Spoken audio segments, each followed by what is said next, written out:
Bismillah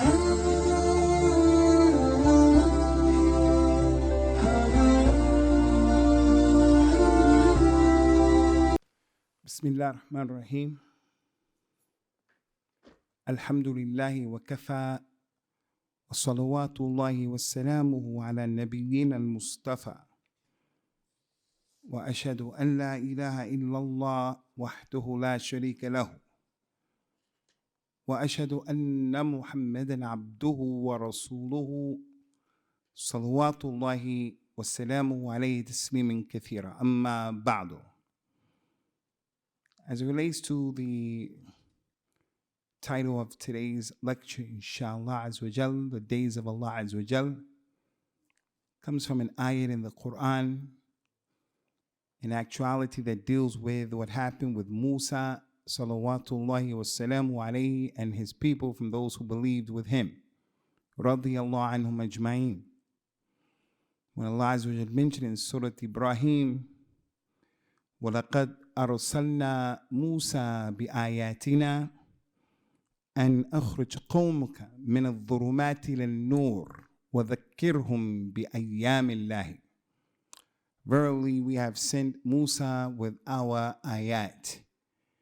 And we told Musa, take your people from the depths of darkness, al-dhurumat, and bring them into the light of a Tawheed and the light of the Nasr of Allah and the light of Al-Khair and Al-Hayat Al-Tayyiba, and remind them of the days of Allah Azza wa Jal.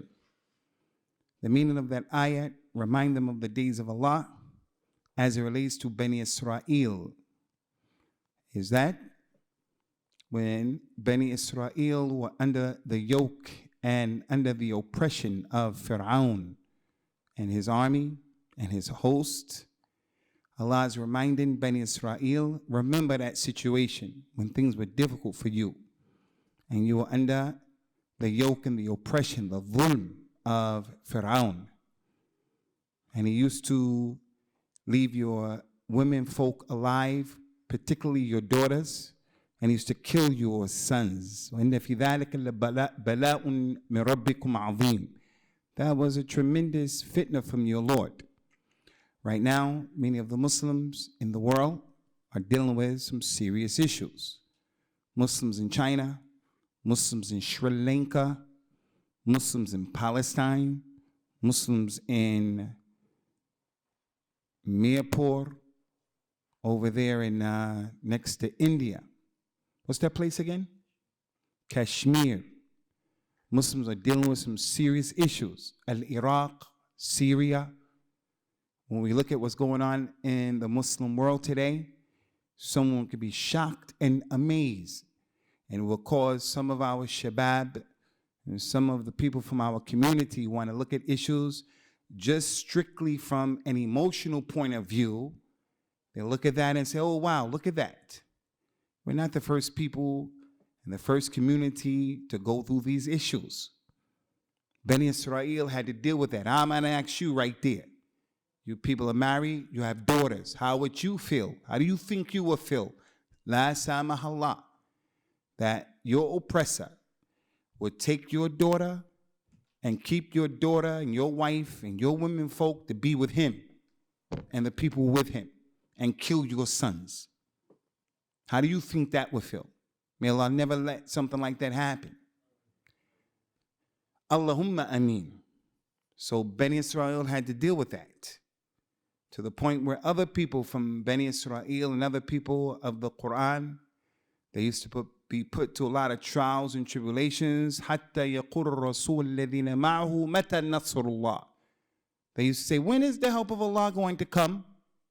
So my point here is not to minimize the drama and the fitna and the difficulty that our Muslim brothers and sisters are dealing with, but that is not an excuse for you and me to come today and to look at issues with emotions, and based upon strictly emotions, we do things, we understand things, and we say things based upon that.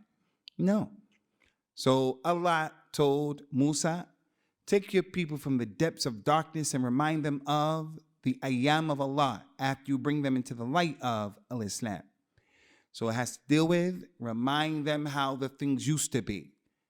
And also remind them how things are now after Allah took you from that situation. So the days of Allah, as the Mufassirun of the Quran have mentioned, it's talking about those days with Bani Israel. For us, the Ummah of Islam, the days of Allah means those days that are special and peculiar in our deen. If you're a real Muslim, it's the days you have to know about. Like the days of an Eid, like every Jummah, like Monday and Thursdays, like the day of Ashura, like the days of Ramadan, all of those days that in our religion, you have to make those days important and they have an impact in your life. So as a Muslim, a revert, and some of you were born and raised in Islam, part of your Islamic identity, all of us, is to make the ibraz and the idhar of these days. Make these days something that we know about them, we practice them, we teach them to our people because they're part of that which identifies who we are, because we're Muslims.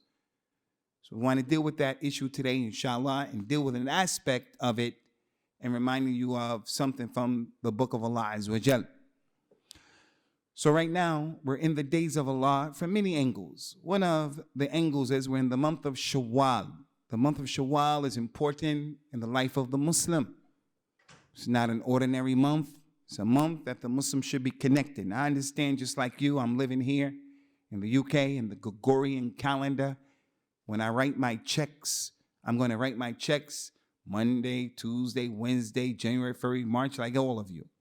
But that doesn't mean that that is an excuse for the Muslim not to know what's going on as it relates to what month we're in. For an example, Islamically, this is one of the ways that we hold on to and we protect our Islamic identity. Now that we're here in the West, in Europe, it's very easy. You ask the average person, what's the day in Shawwal? We don't know.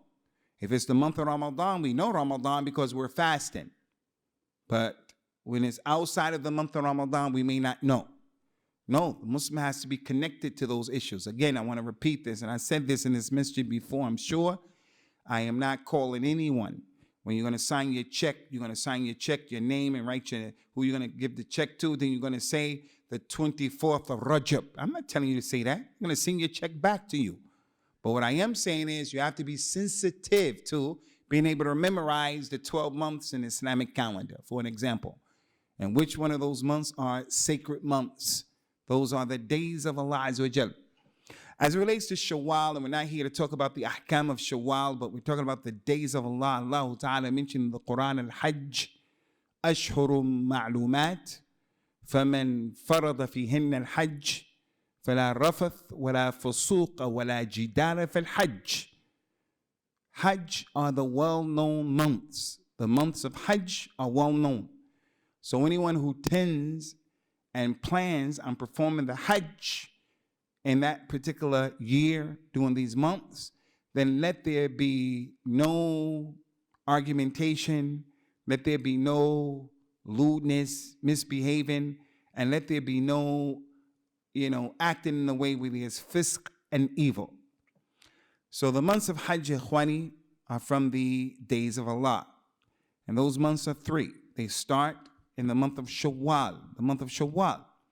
So if a person wants to perform Hajj this year, and he's going to perform the Hajj of At-Tamattu', which is the best Hajj. At-Tamattu' is one of the 3 types of Al-Hajj where the person goes, he performs Hajj, but first he does the Umrah. And then he comes out of his Ihram and he's enjoying himself in Mecca or wherever he is. And then on the 8th day of Dhul Hijjah, the 12th day, the 12th month of the Islamic calendar, he puts his Ihram back on after performing Umrah. Before that, the day of a Tarwiyah, and he does a Hajj. That's for Tamattu'. Again, you ask the average person, what are the 3 types of Hajj?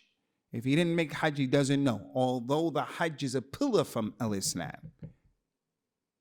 A pillar that people wait until they go to do it to try to find out about it. And as a result of that, many of us don't do it the right way. But that's neither here nor there. The point is, if someone went to Mecca right now and he performed Umrah right now in the month of Shawwal. He did Umrah, and then he came back to Leicester. And then he wants to go back to perform the Hajj on the 8th day of Dhul Hijjah. He does the Hajj. Shawwal is one of those months. You can do that. Shawwal, which is the 10th month after Ramadan. And then after that, Dhul Qa'dah, which is the 11th month, which is a sacred month. And then after that, the month of Dhul Hijjah, the month in which everybody converges on Mecca and Arafah and they perform the Hajj, whatever type of the Hajj is going to be. So we're in a blessed time right now. Not to mention, in addition to that the Nabi sallallahu alaihi wasallam, after the month of Ramadan, encouraged the Muslims to continue to follow up the good deeds of Ramadan with fasting 6 days of Shawwal. From that angle, we take this issue of the days of Allah Azza wa Jal, the days of Allah. So what we want to deal with is an ayat from the Quran that Allah Ta'ala mentioned, to study this ayat, shed some light on this ayat in these blessed days after we finish the Sawm of Ramadan. And we're about to embark, inshallah Azza wa Jal, on the days of Dhul Qa'dah and Dhul Hijjah. The ayat that we want to deal with is the command of Allah and the statement of Allah Ta'ala in the Quran when He told us in the Quran and told the Prophet sallallahu alaihi wasallam, وَأَنذِرْهُمْ يَوْمَ الْحَسْرَةِ إِذْ قُضِيَ الْأَمْرُ وَأَنذِرْهُمْ يَوْمَ الْحَسْرَةِ إِذَا قُضِيَ الْأَمْرُ أو إِذْ قُضِيَ الْأَمْرُ. He commanded the Prophet sallallahu alaihi wasallam, remind them, Ya Muhammad, your community, of the day of Al-Hasra, when the situation is going to be determined. Remind them of the day of Al-Hasra, when the situation is going to be determined. There's going to be no additional muhasaba, no additional mas'uliyah. Yawm al-Hasra, when the situation is determined and decided. Yawm al-Hasra in this ayat is talking about Yawm al-Qiyamah, Yawm al-Qiyamah. So one of the 6 arkan of al-Iman for the Muslim is that we have to believe in Yawm al-Qiyamah. And like the other 5 arkan, al-Iman billahi wa malaikatihi wa kutubihi wa rusulihi salawatullahi wa salamu alayhim ajma'in wal yawm al-akhir, and al-Iman bil-qadr khayrihi wa sharrihi. All 6 of them, they have their details. There's a lot connected to it. So the student of knowledge, the real Muslim man, the real Muslim woman is the one who takes the time out to delve into those issues to get some comprehension and some understanding concerning it. As it relates to Yawm al-Qiyamah, a lot is connected with al-Iman bil Yawm al-Qiyamah. From what we need to know about Yawm al-Qiyamah is Yawm al-Qiyamah has many names in al-Islam, many names.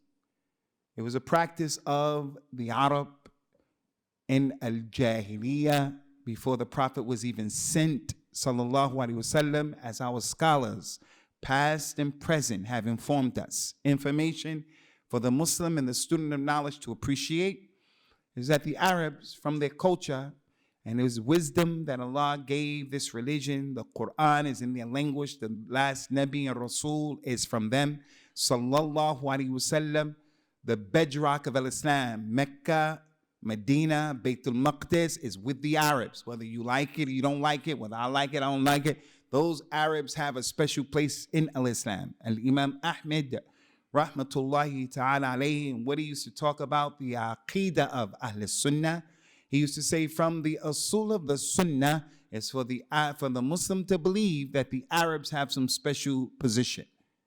Doesn't mean like every Arab is from the people of Jannah and every Arab is better than a non-Arab. Doesn't mean that. But Allah chose them and He chose them with some hikmah. Now is not the time to get into that. The point here is that the Arabs, from what they used to do is, if something was important to them, they would attach to that particular thing a lot of names. So the Prophet of Islam, sallallahu alaihi wasallam, he was an important person. So anyone who came from outside of Al-Medina and they came and they met him, sallallahu alaihi wasallam, they came and they saw him, and they saw the people calling him by many names. The person never met Rasulullah sallallahu alaihi wasallam, but he's sitting there and he's an Arab. From their culture, they would give him a lot of names. As I sit in the audience, everybody here has one name that your mother and your father gave you, and that's it. Maybe some of us have a nickname or a laqab that some people know us by, but for the most part, everybody here has one name, everybody. Now, if you can imagine, there's a person in this audience, he has 8, 9, 10 names. It's going to cause us, even in our culture, to say, why this guy got 10 names, 8 names? Why is that? So it was customary for the Arabs. If something was important, they would give it many names. So if you look at their poetry, they called the sword many names. They called the lion many names, and other things. Rasulullah sallallahu alaihi wasallam had a number of names. From his names, as is well known, he was Muhammad sallallahu alaihi wasallam. He was Ahmed. He was Mustafa. He was Mujtaba. He said in an authentic hadith that he is the Hashir, the one who the people will be gathered together around him. He's Aqib, the one who no one else is going to come after him. Sallallahu alaihi wasallam. He is the Nabi Rahmah. He is the Nabi of a Tawbah. He has so many names. So if a person were to hear that, some people calling him Rasulullah, Nabi Allah, all of these issues, they say this person is important. Same issue with Yawm al-Qiyamah. Allah Azza wa Jal, He has given Yawm al-Qiyamah a name for almost every letter in the alphabetic language. Now is not the time to go through all of that. But for the most part, Yawm al-Akhir, the Alif, Yawm al-Ba'ath for the Ba', Yawm al-Taghabun, like the surah of the Quran, Yawm al-Thaqal, the day of heaviness, Yawm al-Jama', the bringing together, Yawm al-Hisab, the day that people will be reckoned with, Yawm al-Khulud, Yawm al-Din, Yawm al-Qiyamah, so many names. From those names, Yawm al-Hasra. Al-Hasra, in Arabic, it means the day of regret and the day of sorrow, where people are going to regret and people are going to be sorry and they're going to be remorseful for one thing or another. Yawm al-Hasra. Warn them about the day of regret. As it relates to non-Muslims, it being called the day of regret is self-explanatory. It doesn't need a lot of explanation. Anyone with aql can see why it's Yawm al-Hasra for the non-Muslims. And that is because they're going to regret that they did not follow and they did not believe in the prophets and the messengers. Clearly. And what the prophets and the messengers, what they brought. Salawatullahi wa salamu alayhim ajma'in. So the prophets and the messengers, as you all know, al-iman bil-rusul, believing in the prophets and believers in the messengers. It has a lot connected to it. Those prophets and those messengers, they brought the dawah of Tawheed. They brought the importance of following the Sunnah. They brought al-wala wal-bara.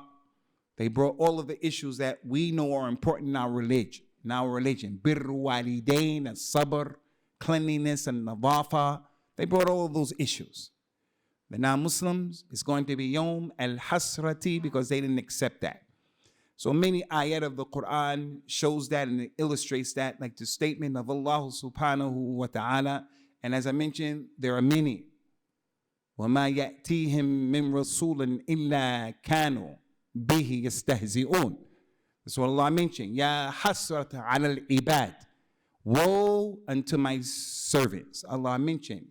يَا حَسْرَةَ عَلَى الْعِبَادِ. It's going to be regret for my servants because there was never a Rasul that was sent to them except that they used to play around and they used to joke around, they used to disbelieve. Every Nabi and every Rasul that came, the people, there were those people rejected them. So if you can imagine the Rasul of Islam, the first Rasul, Nuh, salawatullahi wa salamuhu alayhi, as the Prophet says, sallallahu alayhi wa sallam, he's the first messenger. Adam was the first Nabi. So there's a difference between a Rasul and a Nabi. Nuh came to his people. He told his people, believe in Allah and follow him. They didn't. He started building a boat. The people started saying, are you crazy? In the middle of the city, building a boat? Are you serious? In city center, right here in Leicester, a long, long time ago, you're building a boat. And we look around and there's nothing, no water, no lake, no ocean. And you're telling us that there's a flood that's going to come and take everything away? And they made istihza, and they didn't believe. The flood came and it destroyed them.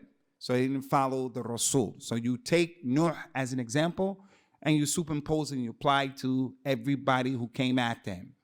And that's why Allah Ta'ala mentioned in the Quran that the people who disbelieved in Nuh, they disbelieved in all of the prophets and all of the messages, because they came with the same da'wah, with the same call.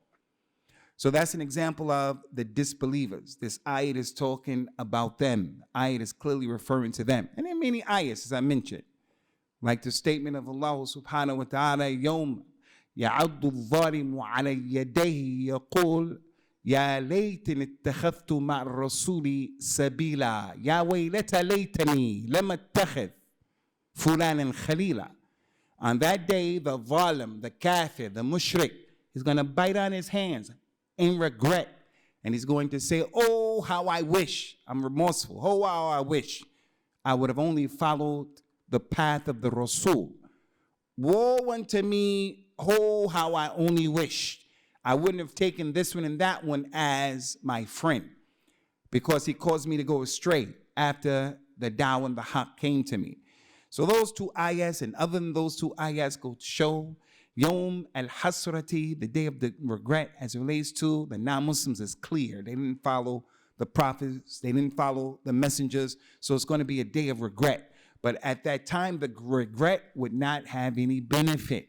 That's not the time to regret. It's over, it's done. Some of them would say, as Allah will mention in the Quran, Ya laytani qaddamtu li hayati. How I wish, I regret that I would have just sent something forward in my life. Ya laytani kuntu turaba. How I wish I was just dirt. The non-Muslim Yawm al-Qiyamah, not the Muslim, the non-Muslim, not the Muslim. He's going to come Yawm al-Qiyamah and he's going to say, I wish I was dirt. I wish I was not a kafir. I wish I wasn't a Muslim. I don't want to be a mu'min or a kafir, a human being. I just wish I was something that I'm not going to be questioned as to why I did this, why I did that. No problem. So that's the meaning of the ayat. We don't want to deal with the ayat from that angle.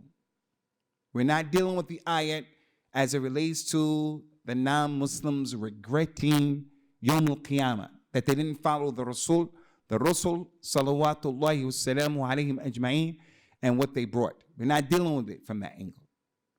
Another meaning of the ayat is that the ayat is dealing with the day of regret as it relates to the usat of the mu'mineen, those Muslims who will regret. The Muslims who will regret what they did and what they didn't do. Like, I give you an example, those people who don't pray.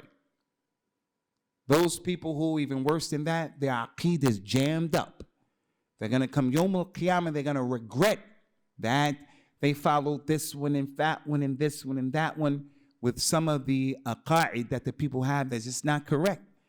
It is diametrically opposed to the religion that the Prophet brought, sallallahu alaihi wasallam, the ghulu that people have. Or the person didn't pray, the person didn't fast, the person didn't make hajj, and they had the ability to make hajj, didn't wear hijab. The regret of those Muslims who made a lot of mistakes. For an example, the honor of the Muslim is sacred. And there are some people who take it as their religion to fall into the honor of Muslims by making takfir of the Muslim. He went overboard, she went overboard. As a result of that, Yawm al-Qiyamah, they're going to regret that they didn't look at the Muslim's honor as being serious. They made takfir of that person. They made tabdi of that person. They boycotted that person. They didn't treat that person right. It's talking about those people from the Muslims who are not practicing. They're not practicing. And I think because we just finished with Ramadan, that's one of the best examples that we can give. That person who went through the whole month of Ramadan, breaking days of fasting without a legitimate excuse, and then at the end of all of that, the day of the Eid, he says, wow, I wish I didn't do that. When it comes Yawm al-Qiyamah, it's going to be even worse. On the day of the Eid, when everybody is happy and everything, after the Eid, everybody is happy, that person is doing the Eid with everybody else. he or she will think and say, wow, I didn't fast any of Ramadan. And he has some iman and some intellect, he's going to regret that. Yawm al-Qiyamah is going to be even worse, even worse. We're not talking today about that individual. Today's dars and this ayat is not talking about that individual. Today's ayat, وَأَنذِرْهُمْ يَوْمَ الْحَسْرَةِ إِذْ قُضِيَ الْأَمْرِ, warn them about the day of regret. We're talking about those people who practice the religion. We're talking about those people who prayed, they wear hijab, they make hajj and umrah, they give dawah ilallah, they organize talks, they come to talks, they try to memorize the Quran, they try to teach their religion to their children and other non-Muslims and other relatives. Those people who, inshallah, azza wa jalla, are the people of al-Jannah. We're talking about the people who are sitting here. I say, inshallah, all of us are going to be in Jannah. Qulu ameen. We're going to be in Jannah. And listen to this, it's really important, especially after the death of Muhammad Mursi, rahmatullahi alayhi, rahmatin wasi'a, wa ghafarallahu lana wa lahu. We have to be careful of being people who go overboard because of our jama'ah or because of our sheikh. People will regret Yawm al-Qiyamah, the ghulu that they had in their sheikhs.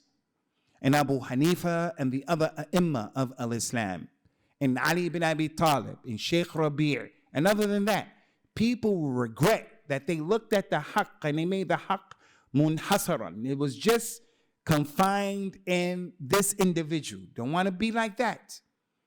So Muhammad Mursi, rahmatullahi alayhi, died. I don't know how he died, why he died. It's not the issue. But some of the people were from that group, that political group. They insist he's from the shuhada. Once you say that a person is a shaheed, he is in the Jannah. Now, if a person says he's a shaheed, inshallah, raja'in, and he hopes that, Sayyid Qutb, a shaheed, inshallah, that's what he means, then no problem. But they don't mean it like that. People say Sayyid Qutb, a shaheed, and they say emphatically, that's not permissible in our religion. And that's not a knock against Sayyid Qutb or a knock against Muhammad Mursi. Once you say that a person is shaheed, you put him in Jannah. Don't go overboard. Al-Imam Ibn Taymiyyah, as we sit here, wallahi, we don't know where he is. Jannah or Nar, we don't know. Al-Imam al-Bukhari, Al-Madini, Yahya bin Ma'in, Sufyan al-Thawri, we don't know where any of those imams are. We say, inshallah, they're in Jannah, but we don't emphatically state that. We've got to be careful about this issue. And this is one of the things we saw a week and a half ago with some of the people. Ghulu, ghulu. I am not here to talk bad about our brother in Islam. The Prophet mentioned, sallallahu alaihi wasallam, la tasubbu al-amwat. Don't curse. Don't talk bad about people who have died. They have gone forward to their reward or whatever with Allah. It's crazy for people to sit now and talk bad about those people. That's not my goal, not my objective. But when we put people in the scales, we find that people said things and did things and took positions that it doesn't appear that a person like that is a shaheed or so forth. So on. Point is, don't go overboard. We're going to say, as I sit in this place, the men's side, the sister side, whoever is listening to us, we're all in Jannah, inshallah. Yawm al-Hasra, today we're talking about those people who are going to be in Jannah. And the reason why it's going to be Yawm al-Hasra for people who go to Jannah, it's going to be Yawm al-Hasra for them, for us, inshallah, is because when the person goes into the Jannah, he's going to look at the situation, he's going to say, do you mean to tell me all I had to do was this and that, or this and that, or this and that, and I would have gotten this and that and this and that? And the person was going to say, Ya laytani, oh, I just wish I would have done it. I squandered the opportunity.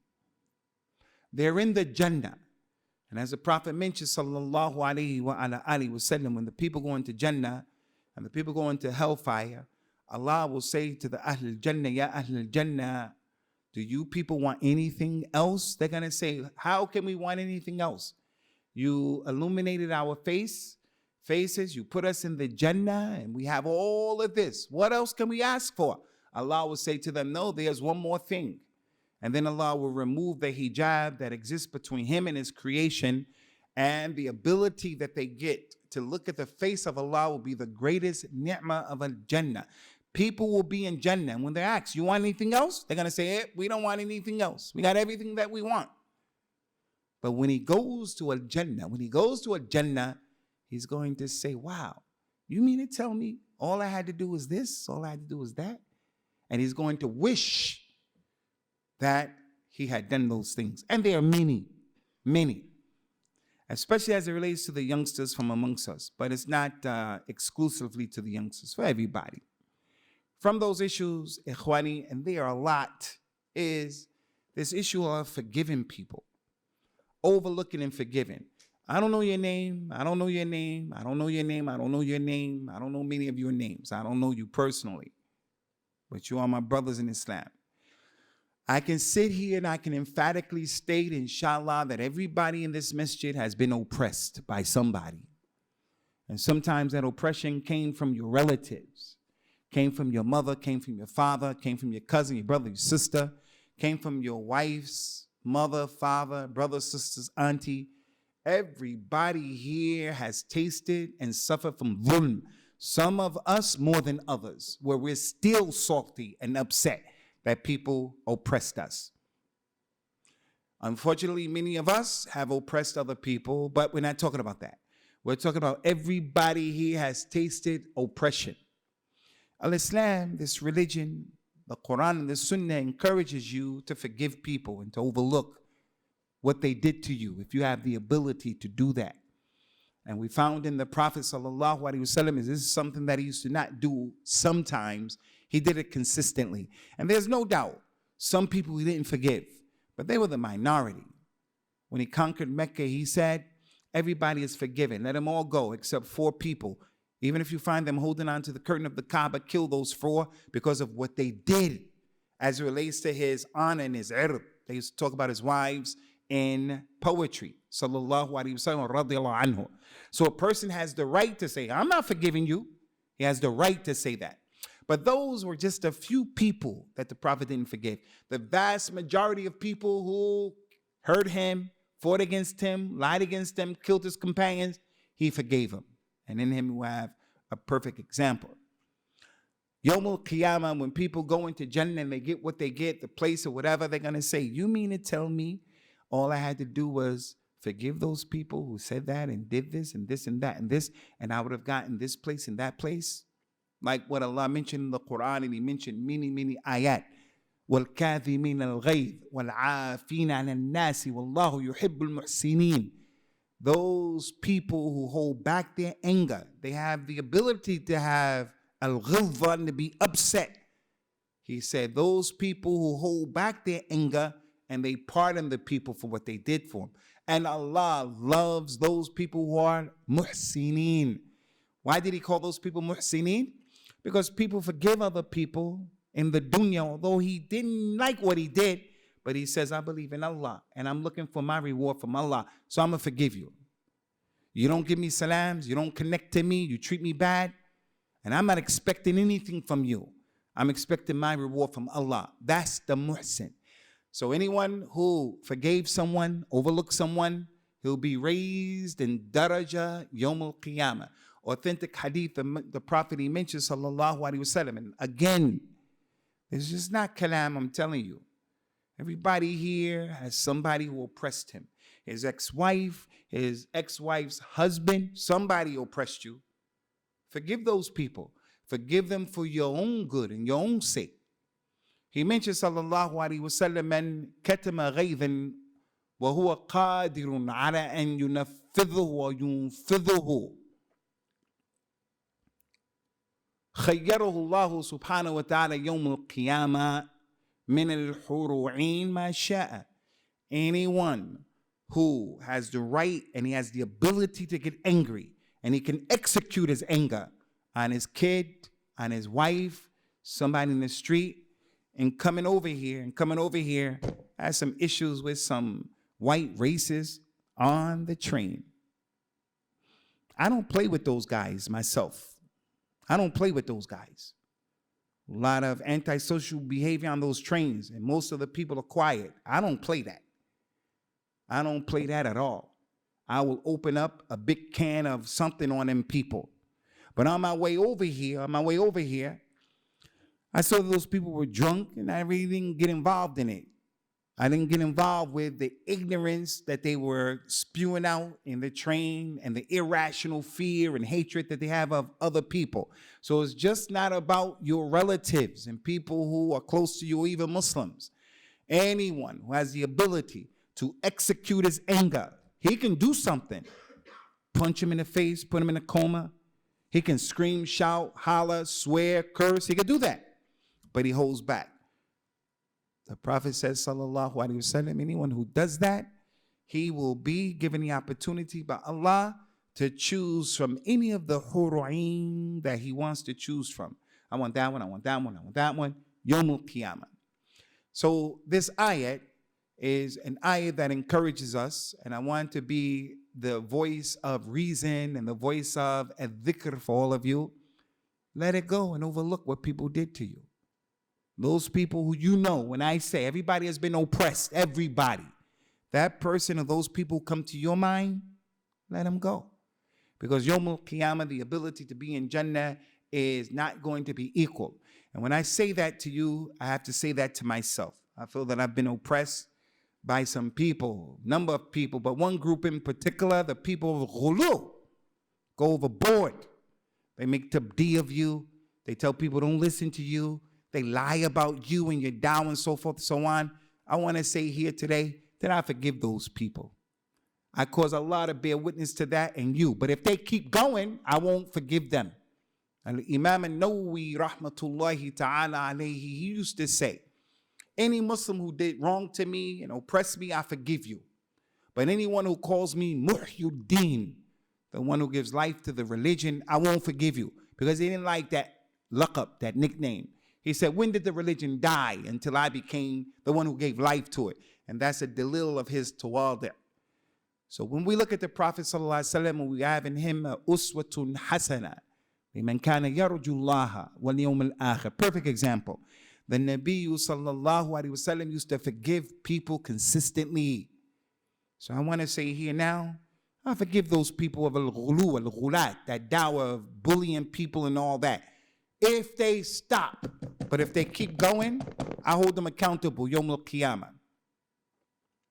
Another issue about this ayat, about the people who go to al-Jannah, Yawm al-Hasra, as it relates to them, and there are so many things. Just want to bring to your attention as a way of just reminding you, is the issue of the adhan and the issue of the first row.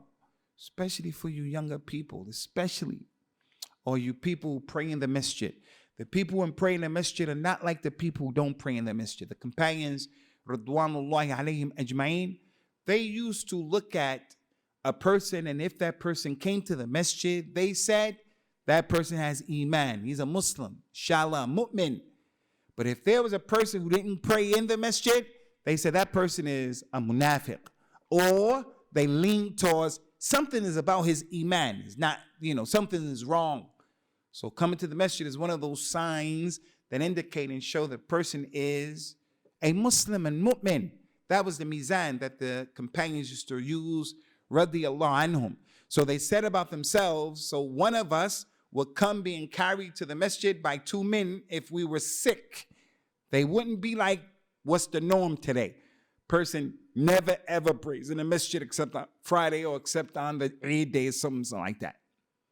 As it relates to the adhan and the adhan and the saf al-awwal, the Prophet mentioned to us sallallahu alaihi wasallam, لو يعلم الناس ما في النداء والصف الأول ثم لم يجدوا إلا أن يستهموا عليه لاستهموا عليه.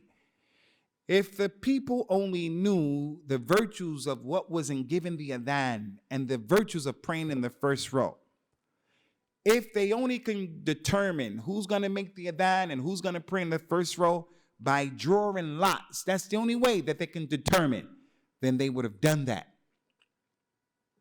So making the nida and making the salat in the first row It's not like the one who doesn't make the adhan and he doesn't make the salah in the first row.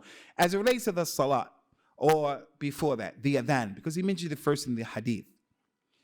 Ikhwani, in this masjid, Al-Furqan, and in the masjid over there, Tawheed, in the masjid over there, Quba, and Prophet Muhammad's masjid, and in Mecca, sallallahu alayhi wa sallam, Bayt al-Maqdis, they have the mu'adhin. So no one here is going to be able to become the mu'adhin in those masjids. You can't be the mu'adhin. No one is telling you to go and get the microphone at the time of the salat or the adhan and you start making the adhan. No, they have mu'adhins who are designated for that. But if you happen to go to a masjid where the mu'adhin doesn't come or the people are lax with the mu'adhin, with the adhan, then you should be there trying to do it. Because if the people only knew the reward of making the adhan, everything that hears your adhan will bear witness for you Yawmul Qiyamah. That your da'wah to Tawheed, your da'wah to the Quran, your da'wah to the Sunnah, it had no addition and it had no subtraction because you stuck to the adhan of Islam. As it relates to the fiqh of Islam, the ulama of Islam, the jumhur, they said, the mu'adhin gets more rewards than the imam who leads the people of the salah. Who gets more reward? The mu'adhin or the imam? The jumhur of the ulama said, the mu'adhin. He'll have the longest neck, Yawmul Qiyamah, and so many issues as a result of making the adhan. Plus, as it relates to the adhan, the Prophet sallallahu alaihi wasallam said, anybody who hears the adhan, and then he says what the mu'adhin says, حَلَّتْ لَهُ شَفَاعَةِ يَوْمُ الْقِيَامَةِ, I'm going to bear witness for him and give him shafa'ah yawm al-qiyamah. Person goes to Jannah and says, you mean to tell me all I had to do was memorize the dua of the adhan after the adhan and say what he said, and the Prophet will give me shafa'ah? He's going to regret that he didn't do that. He sat in the masjid, the mu'adhin made the adhan, he didn't repeat after mu'adhin. He sat on the side. He was goofing off. And it's okay to sit on the side and goof off. But take advantage of that sunnah. Another thing about the adhan, ikhwani, is some of us, we can't and we don't pray Salatul Fajr in the masjid. We don't pray Dhuhr, Asr, Maghrib, and Isha in the masjid because of our job, because of school. No problem. This hadith is applicable to you. Rasulullah sallallahu alaihi wasallam, he praised the individual who he has his camels, his animals, his sheep. He's out in the desert. When it's time for the adhan, when it's time for salat, that man, he makes the adhan for himself. And then he prays with his own iqamah. So if you're praying home, especially those of you who have children, you have family members, the man, he makes the adhan in his house. If the people only knew the reward of what's in the adhan, he'll make the adhan in his own house. Now listen. I am not encouraging you at your job in the office to get up in the middle of the office and start screaming the adhan. I'm not saying that. I saw recently where a brother was held up in immigrations in America, Canada. They held him. And he got up at the time of the salah and he started making the adhan.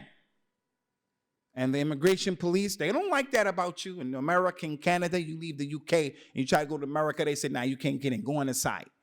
And then it's time for Salat al-Dhuhr, Asr, and you get up, start making the adhan, and you scream, and you say, Abu Usamah said, no, I didn't say that to you. I didn't say that to you.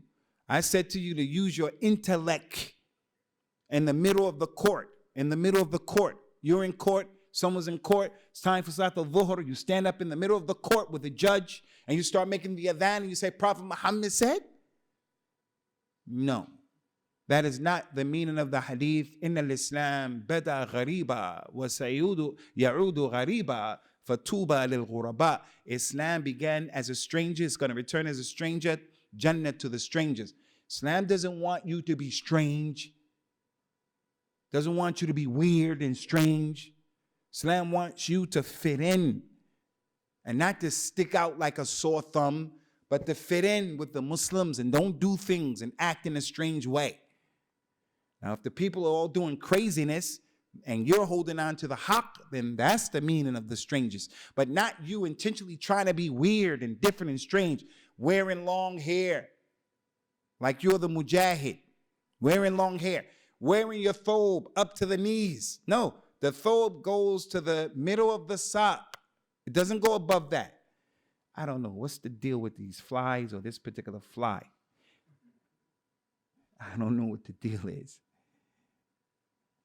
Because he's definitely getting my central nervous system up in here. So that's some of what we can mention about the adhan. As for Saf al-Awwal, Ikhwani, there are a lot of rewards of praying in the first Saf. And those people who pray in the first Saf are not like the people praying the last Saf. You in the masjid, Maghrib is going to come. Don't be a person who stayed in the dars. And then when the time of Maghrib comes, the people who were not in the dars come and they get in the first Saf. That's for Jummah and other than that. Because as I mentioned, Yawm al-Qiyamah, the person who goes to Jannah is going to say, wow, you mean to tell me all I had to do was pray on the right hand of the Saf al-Awwal or on the left hand of the Saf al-Awwal and I would have gotten this and I would have got, and what's the reward of that? Meaning, now is not the time to go through all of that. Point is, now that you're a young person with a lot of energy and so forth and so on, get with the program and try to get in and try to do your best, inshallah, to win those rewards. Another example, and there are many that, as I mentioned to you, I'm talking about many, is the issue of just the prayer. It was the practice of the companions, radiyallahu anhum, because of the statement of the Prophet sallallahu alaihi wasallam. Inna awwala ma yuhasabu bihi al-abdu min a'malihi yawm al-qiyamah as-salat. Very first thing that Allah is going to look into will be your prayer.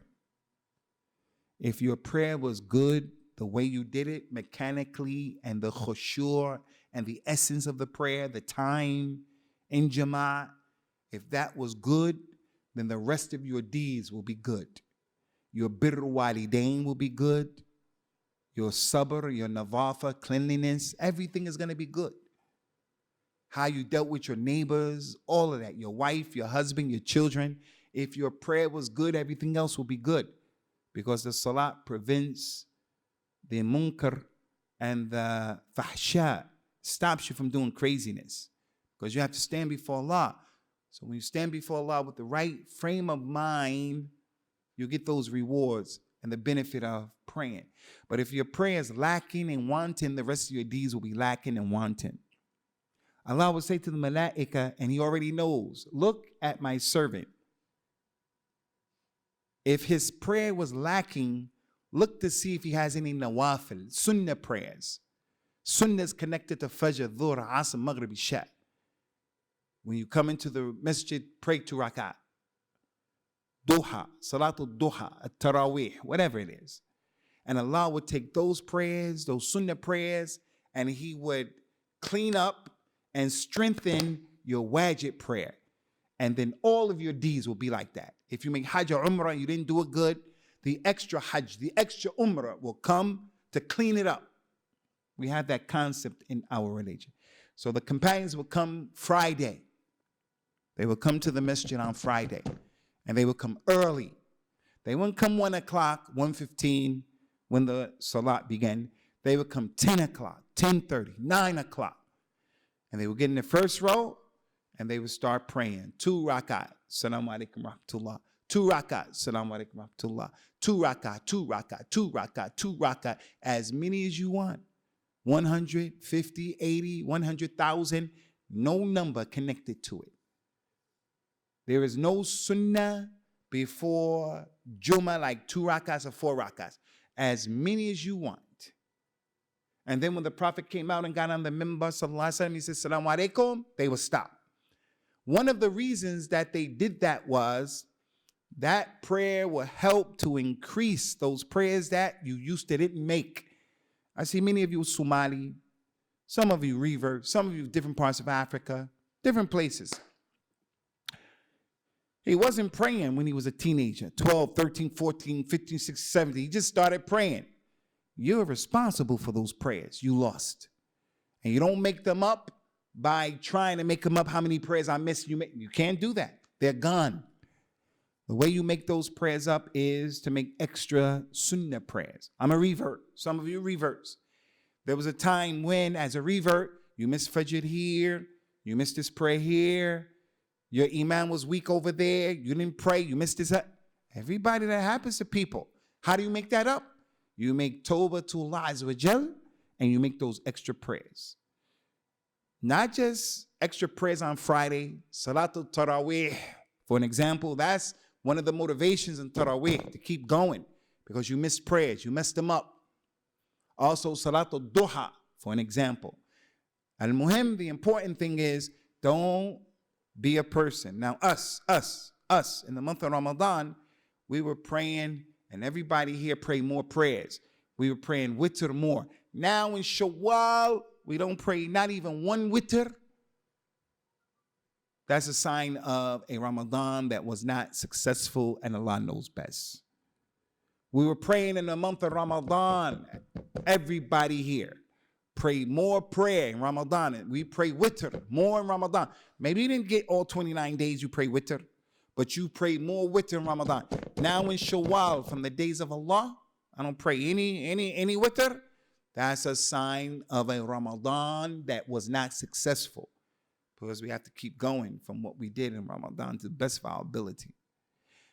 He mentioned sallallahu alayhi wa ala alihi wa sallam, ma min abdin yasjudu lillahi ta'ala sajdatan illa rafa'u Allahu ta'ala biha daraja wa hatta anhu biha khati'a. There is no slave that makes sajda to Allah except that Allah will raise him up in degrees, Yawm al-Qiyamah. And Allah will take away from him his mistakes. Yawm al-Qiyamah, he's going to say, you mean to tell me all I do is pray 2 rakats more? So that man came and said, Ya Rasulullah. Or the Prophet saw him before the man spoke. The Prophet said, it's as if you want to ask me a question. Because Jibril told him he wants to ask you a question. Or maybe the Prophet saw in that man, he looked like he want to ask a question. You want to ask me a question? The man said, yes. He said, go ahead, ask me.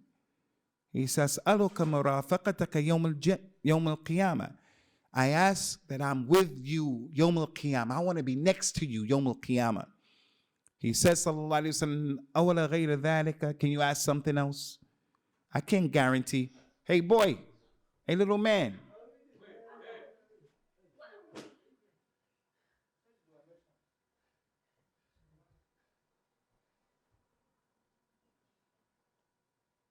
Astaghfirullah, akhi. That's no tartib, ya akhi.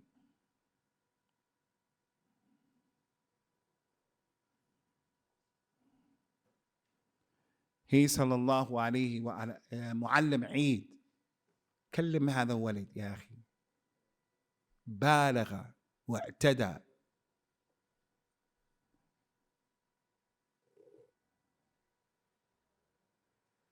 So the Nabi sallallahu alayhi wasallam told that man, if you want to be with me in Jannah, عن نفسك بكثرة السجود, help yourself by making a lot of sajda. Meaning what? I don't own the Jannah. I can't bring it to Jannah who I want to bring it to Jannah. You're asking me about something that's not my rights. I'm Bani Adam. I'm a bashar. I can't get people in Jannah. Even my shafa'ah is because Allah allowed it. So you want to be with me in Jannah? I don't have the key to let you into Jannah myself. I go to Jannah, I knock on the door. They'll say, who's that? I say, Muhammad. It'll be said to me, have you been given permission to come? Yes. He said, I've been ordered to let you in first. I can't just come and break the door down. But if you want to be with me in Jannah, then help yourself. Not with a tamanni, sitting down, wishful thinking. I'm Salafi, I'm a Muslim. Wishful thinking. Laysa bi amaniyikum, wala bi amani ahl al-kitab. The religion is not by your wishful thinking and the wishful thinking of ahl al-kitab, what they think. Jesus died for our sins, and if you believe that he died, you go to Jannah. That's kalam farigh. You got to do the deeds. You got to believe correctly. So if you want to be next to me, then do righteous deeds. And from the righteous deeds, make sajda. Sajda here doesn't mean after you say Salaam alaikum rahmatullah, Salaam alaikum rahmatullah, you make sajda after that. No. It's the sajda in the salat this is talking about. It's the sajda in the salat. Every time you make a salat, you'll go higher Yawm al-Qiyamah.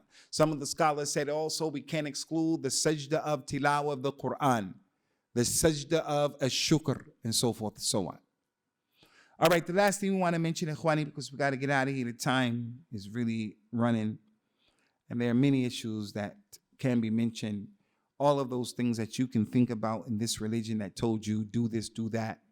But one of the important things is the adhkar, the adhkar. And Imam al-Nawawi wrote a book, Kitab al-Adhkar.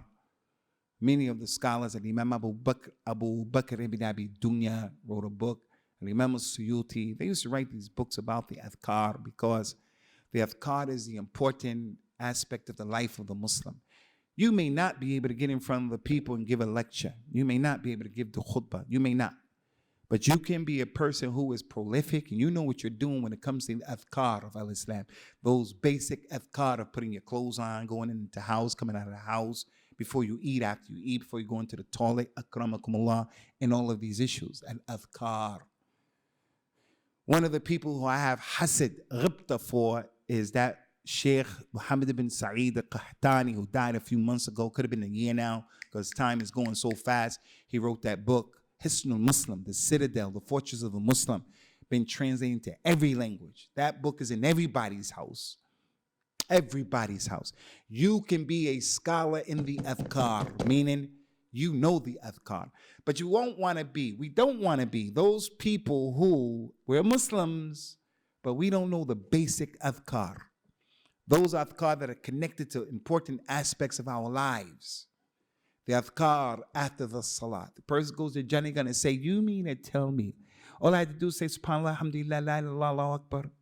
After salat 33, 30, 30, 34. You mean to tell me that? Do you mean to tell me, like he says, sallallahu alayhi wa sallam, anybody who says, Qul huwallahu ahad, and he reads Surah Al-Ikhlas, he reads it 10 times, a tree will be planted for him in Al-Jannah. He's in the Jannah. He's going in Jannah. But in the Jannah, when he said, La hawla wa la quwwata illa billah, that's a tree that's planted for him in Jannah. Every time he says that, a date palm tree, nakhla. So we're in Jannah, inshallah. Qulu inshallah. We're in Jannah. You go to visit your brother in the Jannah and you go into his crib and you see in his Jannah all of those date palm trees. You say, wow, mashallah. You mean to tell me all I had to do is say this and say that, and I would have gotten these trees more and more and more? That's all I had to do? Instead of watching TV, wasting my time, instead of playing PlayStation, wasting my time, instead of, just wasting my time if I did that. Allahumma na'am. It's Yawm al-Hasra. Just take time out to do these types of issues. I'm not telling you don't have a good time. I'm not telling you to be a person in straitjacket. I'm not telling you to be shadid mutshaddid. I'm just telling you, and I'm telling myself, be fathers, be people who are taking advantage of the time, so that Yawm al-Hasrati, we won't come and we are regretting these things. So many issues. Those of you who have mothers and fathers, when I used to study in Medina, towards the end of the year, my last year, I used to daydream a lot because the air conditions were broke and it was hot, and we had to go to school at a time when we normally would not be in school because Saddam Hussein had shot a missile, and the missile hit a school in Riyadh. So in my last year in the university, they stopped school for like 3 or 4 months. So it was party time for us, and we were going to the Prophet's Masjid, doing Umrah, this, that. But then we had to make up those days, and it was tough. I used to sit there and I used to daydream, and I used to say, wow, I just wish that my mother was a Muslim. I could go around the Kaaba with my moms. I wish my dad would become a Muslim, but especially my mother, my 2 sisters. I used to daydream, walking around the Kaaba with my mother and holding her hand. I still make that dua. Those of you who have mothers and fathers, for you reverts, give your family members da'wat Allah. How many of us lost relatives, especially your mother and your father, you say, Ya laytani, I wish I would have gave them more da'wah. I wish I would have gave them more da'wah. As for those of you who, you have mother and fathers who are Muslims, a man, a lady, a parent will go into the Jannah, and they will be in the Jannah, and they didn't think that they would be in that level because they were not students of knowledge. They were just regular people. They were regular people. They didn't pray in the masjid. She didn't wear niqab, the mother. They were just decent, regular people. But they'll find themselves in Jannatul Firdaus. They'll find themselves in a higher level of Jannah than what they thought. They would ask the question, how did I get this high in Jannah? I didn't expect this. It would be said to them, because of the istighfar of your children. So those of you who have parents who are Muslims and they died on al-Islam, you can be the reason for your mother, your father, your grandmother, your grandfather to go high and high in Jannah if you just ask Allah, forgive my mother, forgive my mother, forgive my mother, forgive my father. You go to Jannah, you find your mother in a particular station, and you say, you mean to tell me all I had to do was make dua for my moms, and my moms could have gotten higher? Yeah, your moms could have gotten higher. Just take advantage of the time. Just take advantage of the time. There are many things, as I mentioned, that we can discuss here and encourage you brothers with and encourage ourselves with. The important thing is take advantage of your health right now before you become sick. Take advantage of your youth before you become old. Take advantage of your free time before you become busy. Take advantage of your life before you die. And do these things that the Prophet ﷺ advised us to do. Forgive people, dua, al-adhkar, as-salat in the masjid, reading the recitation of the Quran. The Imam is reading the Quran. He's reading the Quran. And some people, when he's reading the Quran, they start huffing and puffing because they feel he's going too long. And they start huffing and puffing. Prophet Muhammad, when he used to pray Salat al-Dhuhr, they said that he prayed Salat al-Dhuhr and he read about 30 ayat, 30. Enough time for the person to come to the masjid, go to the graveyard, come back, make wudu, and get into prayer, and he still gets to prayer. And then Salat al-Asr was half of that. If you do 30 rak'at for Salat al-Dhuhr today, and most masajid of the Muslims, the people are going to huff and puff. Don't huff and puff. Because every time that Imam reads another ayat that you heard, it is darajat yawm al-qiyamah. The longer that you stay in that prayer, it is darajat yawm al-qiyamah. The more you forgave people, your wife, your children, you took it easy, you overlooked, she's mad at you, you're mad at her, you guys are not getting along right now. Hey, listen. I'm sorry, forgive you. This is what we wanted to present today, inshallah, during these particular blessed days of Islam. And we ask Allah Azza wa Jal by His Ism al-A'zam to have mercy upon us and to make us fi'lin of the people of Al-Jannah. هذا وصلى الله وسلم وبارك على نبينا وعلى آله وأصحابه أجمعين. والسلام عليكم ورحمة الله وبركاته.